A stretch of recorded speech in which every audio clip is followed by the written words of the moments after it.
Hey everybody, it's Mr. XStitch. I'm back again. It's weekly vlog. I'm going to say it's weekly vlog number 15 and it's December.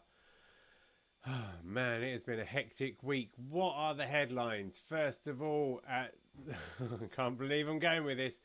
At the weekend, I was Santa for 2 hours at my daughter's school's Christmas fair. Ho, ho, ho, yes.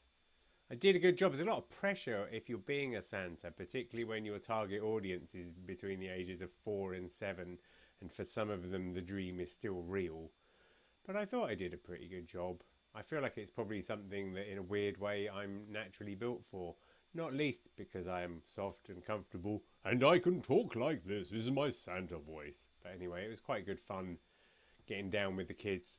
Always telling them that if they're going to eat chocolate for breakfast, that's fine because it's my picture on the chocolate box, but make sure you brush your teeth afterwards and all that sort of stuff. But I mean, there's been a lot of like real world parenty type activities going on lately, and I'm involved in like the PTA at my school and stuff, so it's been a bit hectic. So that's got in the way of other things that have also been happening. But yeah, it's been a funny week. I've had some technology challenges, so bear with me. Well, I've got you now, so bear with me. I bought a sound bar on Black Friday. It was really cool. Then we decided to upgrade our telly. What the heck, because there were some deals to be done. Bought a telly. Soundbar didn't work properly with the telly, so took the telly back to the shop, swapped it for another one, plugged that into the soundbar. Still didn't do what we want, but now I'm thinking I prefer the old telly. And so I might take the new telly back to the shop and say, hi, guy I saw yesterday where I swapped my telly. Can I have my old telly back, please? Still haven't quite worked that one out. But I'm getting rid of the soundbar because that seems to be the thing that was the most annoying. I should have just, if I'd have not done anything, I'd have been a lot happier and wouldn't have had to gone through lots of technology angst. That was a distraction. Other things that I've done this week, I had a really good meeting yesterday with some people from East Cheshire Council to find out about some of the cultural strategy for Crewe.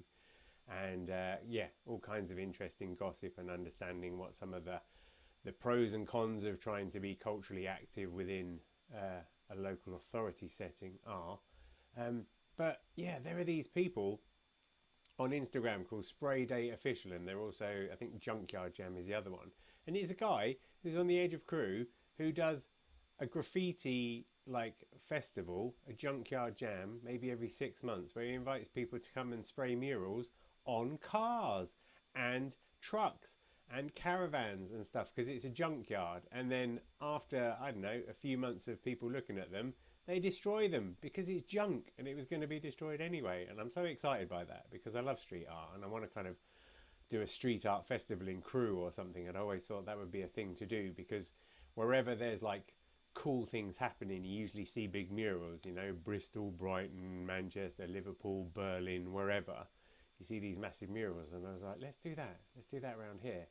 And it turns out there's a thing down the road that's already happening, so I'm quite excited about that. I'm also excited to discover that a local independent brewery around here have started doing a profane craft workshop inspired by the people at the Profanity Embroidery Group in Whitstable, who I know very well, and so that's exciting. So you can take along your naughty needlework or whatever. So I've been in touch with them, say, you know, hi, I'm a guy that does needlework, and they're down the road as well. And suddenly it's like, oh, two really cool things that really resonate with me that are happening locally. So that's been quite exciting, and I'm definitely looking forward to 2023 and trying to like dip my toes into the cultural water and see what I can do to help activate things as well.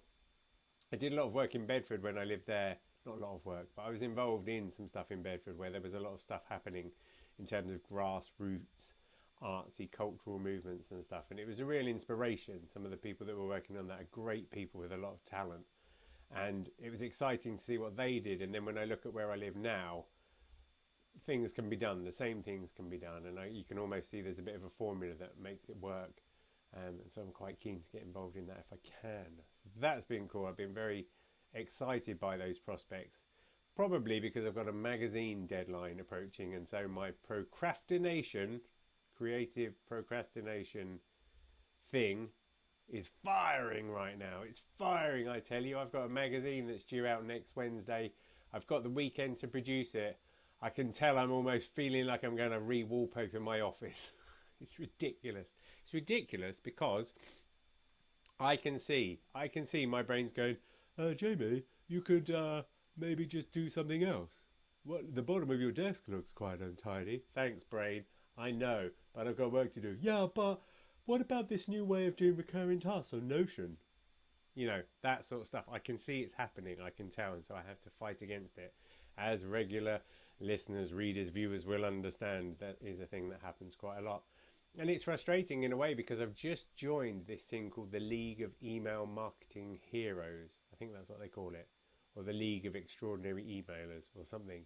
There's a podcast called the Email Marketing Heroes podcast where they give out lots of tips and ideas on how to improve your emails using psychological techniques.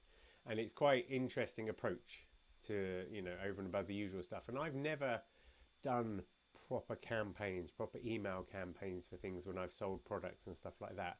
But I have products to sell now.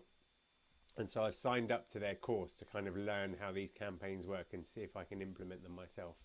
And that is another one of, hi Jamie, yeah, so you just got your new email campaign list. Why don't you do that? Yeah, but I've got a magazine to, yeah, but this will help you sell the magazine. Yeah, I know, but I've only got enough time. And so it goes. So I don't really know. I will get the magazine done. I have to get the magazine done, but I've also got calendars to do. And the thought of setting up this new system to provide an email campaign to people to try and encourage them to buy the products, it's got me excited because, again, I have like 9,000 people on my email list.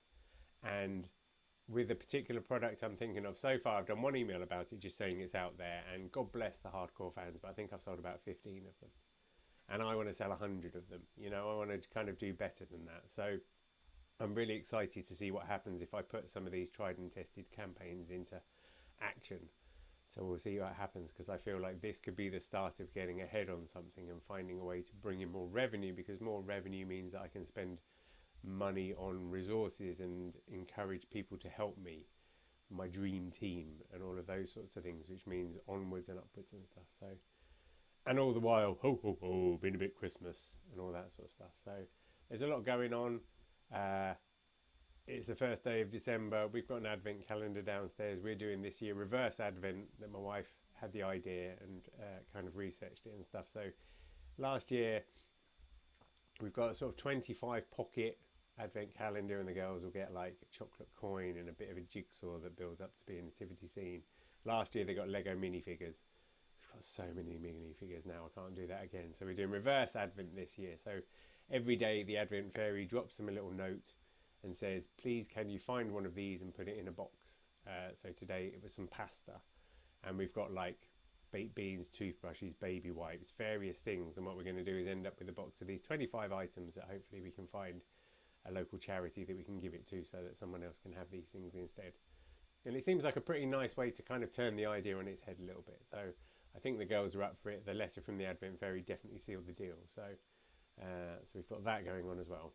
There's never a dull moment, really. I've said so much. I'm just going to stop. I love you all. Feel free to comment on any of the above. I'll be back in touch again next week. Love you guys. Bye.